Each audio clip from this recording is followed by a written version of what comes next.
Hey, welcome back to my Permanently Filipino playlist where I basically talk about everything my husband and I are doing as we transition from the United States to the Philippines to become permanent residents.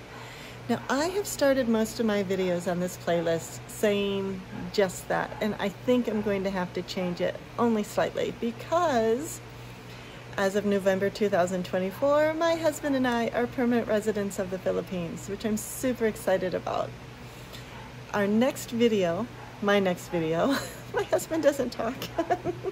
My next video is going to be about the chronological order of everything that we had done or occurred for us to get our 13G visa. The video after that is going to be all the questions that we had asked related to getting a 13G visa and all of the responses that we received. And the reason why the next two videos are pretty important is because you're really not going to get a lot of information out in YouTube land or even on the internet.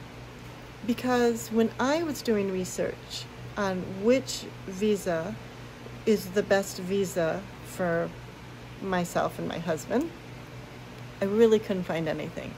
The Bureau of Immigration does give you a nice checklist of what to do, but it doesn't tell you like why. What's the benefit of getting a 13G visa? What can I expect now that I have a 13G visa? So all of those questions that I had over time were basically answered for us. It's still, no matter what, it was the perfect fit for us. But even though we were going through the process, I still had 50 million questions about the 13G visa. And the 3 months prior to researching, I can't remember the first time I thought about 13G visa. I think I posted a video. It's one of my first videos on this playlist, actually. Like, should I look into a 13G visa? Whenever I posted that video was the time when I started really searching information about the 13G visa. And I will just tell you, unless you go to the Bureau of Immigration, you get the checklist. It talks about Bic Buayan privileges, but is the Bic Buayan visa the same or different than a 13G visa? Kinda, yeah? Maybe? No. I don't know. That's in 2 videos, actually. And then the other place where I found information was on official lawyer websites. That's it. And I wasn't going to go through a lawyer to get that information. And when I asked, and it depended upon who I asked at the visa agency, how much information I was going to receive. So not all liaison officers will give you a thorough answer. And so that's why I'm saying I had to ask multiple times to multiple people, because based on their experience at the agency determined how much information they knew and if they needed to possibly refer to somebody else. So just be prepared. Anyway, those are the next 2 videos. This video is going to focus on canceling my voluntary ACR-I card. Because if I didn't cancel my voluntary ACR-I card, then they wouldn't issue me my 13G ACR-I card. Now what's really funny is I was talking to a neighbor of mine and he said he still has his, and they never asked for his. And I think he said he's on the SRRV visa. I think that's the one he said. But he said he had gotten his before the pandemic. And I feel after the pandemic, they just started becoming a little stricter on what cards are like floating around. I'm not quite sure. Either way, it doesn't matter. This video is going to talk about how to cancel that ACR-I card, and it's super easy. I did not need the visa agency, even though they offered to help. You don't need a visa agency to take care of this. I went to the main office in Intramuros. Now, could I have gone to another Bureau of Immigration office that might have been closer to me? Possibly. I don't know. I don't know. My thinking is that if I went to the main office where my 13G visa is being processed, it's going to be handled faster. So much easier. I can take a day out of my life to just get over there and do it. I could.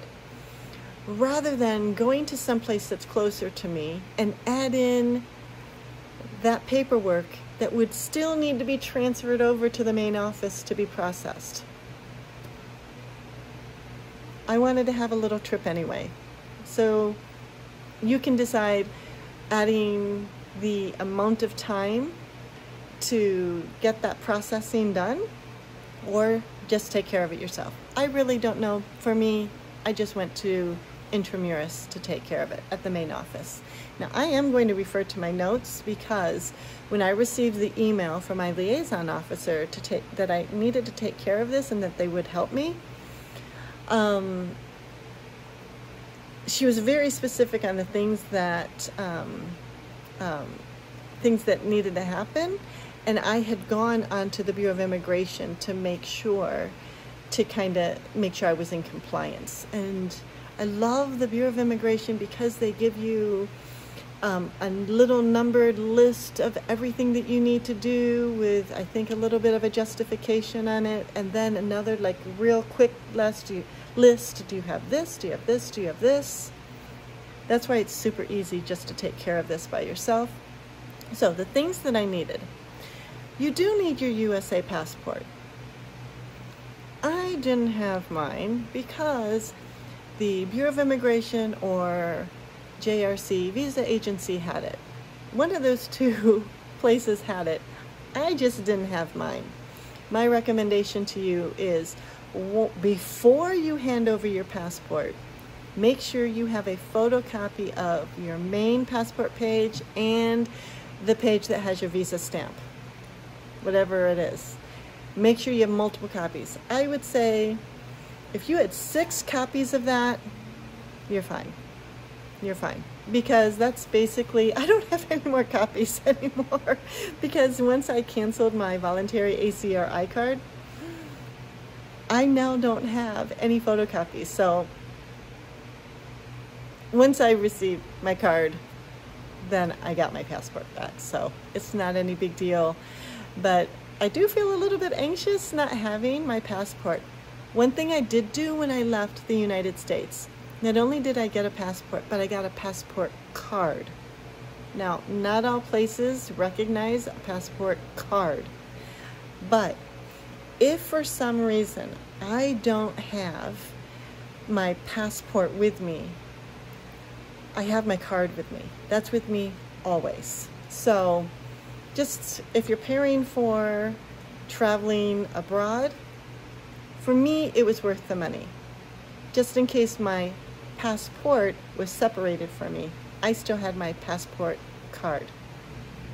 And if you want me to do a video about that, just put a comment in the comment section and I can talk about that and what we did for that. Super, super easy also. Anyway, so the passport, you definitely need a passport. The original voluntary ACR-I card, mine was the red card. So instead of having to say ACR-I card and mess it up throughout this video, I'm just going to say the red card. My red identity card. Have the original. Have 2 copies of for me, my red card, my identity card, front and back. So you need 2 copies of that. If you don't have your passport, have a copy of your passport, the main page, and the visa stamp page. Personally, make sure you bring that. I don't know if she officially needed a copy of that, but bring it anyway because she took mine. A photocopy of the original receipt that when you paid for that identity red card. Bring your original receipt. Now, my recommendation to you is keep all receipts that you get from any agency, LTO, Bureau of Immigration, anything that deals with legal status, keep those receipts. In the United States, I never kept those receipts. I have the license. That's like evidence that I had already paid, or you wouldn't have issued me that card, that whatever it was, as evidence that I have that. I wouldn't get my car title unless I had paid for something. In the Philippines, keep your receipts. Just find a nice little safe, a box, whatever. Just keep the receipts, because they wanted a copy of my original receipt. In addition to that, they wanted 2 copies of a letter of cancellation. So at first I thought, oh my gosh, what am I going to have to write? Anytime the Bureau of Immigration says they need a letter about something, it doesn't have to be complicated. And maybe it's just the way my mind works. I just naturally complicate anything anyway. If you're not explicitly telling me what to do, so I just naturally go that, oh my gosh, they want this, when really they just want a sentence or 2. So this is what I wrote. To the, and I got this title, I think, off of the checklist from the Bureau of Immigration. To the Bureau of Immigration Alien Registration Division Evaluator. This is a letter of cancellation for, I wrote my name, Voluntary Alien Certificate of Registration Identity Card. So this is a letter of cancellation for my name, Voluntary Alien Certificate of Registration Identity Card. First sentence. Submissions with this letter are also the following. And then what I did was I just listed all of the other things that I was bringing, what I mentioned earlier, the original voluntary ACR-I card, 2 copies of my original voluntary ACR card, front and back, and a photocopy of the official receipt of payment for applicable fees. Once my voluntary ACR-I card is canceled, the Bureau of Immigration can proceed with the issuance of my 13G ACR-I card. Sincerely, then I printed my name, I'd left some space, and then I wrote my signature. Now, I had 2 copies of that letter. Super simple. You can either handwrite it. If you handwrite it, take a photo of it. If you print it out, then save it on your computer, but then print out 2 copies. If you handwrite it, which I will admit, I have handwritten before, and then when I went to the Bureau of Immigration, I think I got a photocopy of the letter, just so that I had 2 copies, or I wrote 2 hand copies. I was so nervous, I could have just written 2 hand copies. I can't remember. It was last December when I was preparing for it, because I didn't receive the official card until January. Anyway, that's it. That's what you need to bring. Now, on the website, the Bureau of Immigration website, how much it costs is incorrect. Incorrect. I've learned that how much things cost on the Bureau of Immigration website isn't how much you're going to pay, and you're going to need to bring cash. You can't use a credit card. So when I first learned how much it cost, and I honestly can't remember, I think I'd have to go back and watch my previous video. It cost like 5 times more. I was really shocked. I was scrambling because I brought the amount of money that the Bureau of Immigration said, oh, it's only going to cost this much. And I thought, that's super easy. I have that. I carry that. No big deal. And then when I show up at the cash section window to pay, my mouth just dropped, my eyes widened, and I'm like, oh my gosh. I'm like scrambling to make sure. If you didn't bring enough, there's an ATM on site. I'm always afraid. So this is my fear, going to ATMs sometimes when you're in desperate mode, because I've watched YouTube videos in preparation to coming to the Philippines, and I'm sure this happens in the United States, and there's no money in that ATM. I just never want to have to deal with that. So I always come prepared where money is hidden, like in different places, just in case. So I had to use my just in case money for back in December 2023. When I canceled this card, I learned from that experience. I brought extra money because I suspected it was going to cost more, which it did. So it cost, long story short, 3,120 pesos. Now the website, the Bureau of Immigration website, said it cost 1,010 pesos. 510 pesos for the application fee and 500 pesos for the express fee. There are other fees. There's other fees. So be prepared. 3,120 pesos. And also be prepared, just because at the posting of this video that it's going to cost you that much, it might cost you more. So I'm just saying, be prepared. Bring more than what I'm telling you, just in case, because I'm sure their fees will fluctuate over time. And I don't know when you're watching this video, if you needed that information, bring more. Always bring more pesos. Okay, so now to the actual canceling of the card. Don't forget, when you walk into the building, have your ID before you even enter the building. The first security checkpoint, they're going to want to look at it, check your bag. Second security checkpoint, they're going to want you to hold that photo in front of you and take a picture. Okay? As soon as you finish doing that, head to your left. There, you're going to go to, I went to window 10, but I think you could also go to window 9 and 11. Just make sure there's a little sign that says ACR-I card cancellation. If it has that taped onto the window, you're fine. So I was at that window for 5 minutes. I will go to a total of 3 windows. At each window, maybe a total of 5 minutes. I was either the second person, the third person, or I didn't have a wait at all. If I included my entire wait time, which took about another 5 to 10 minutes, the whole time at the Bureau of Immigration lasted maybe 20 to 25 minutes total. 15 minutes actually talking to a person and having the paperwork being verified and having to pay and all of that. So it's about 20 to 25 minutes of your life. And I think we arrived, because we're from Lipa, I think we arrived before lunch again. Of course, we arrived before lunch. So that always shocks me. Sometimes I worry that the line's pretty long, and it could be.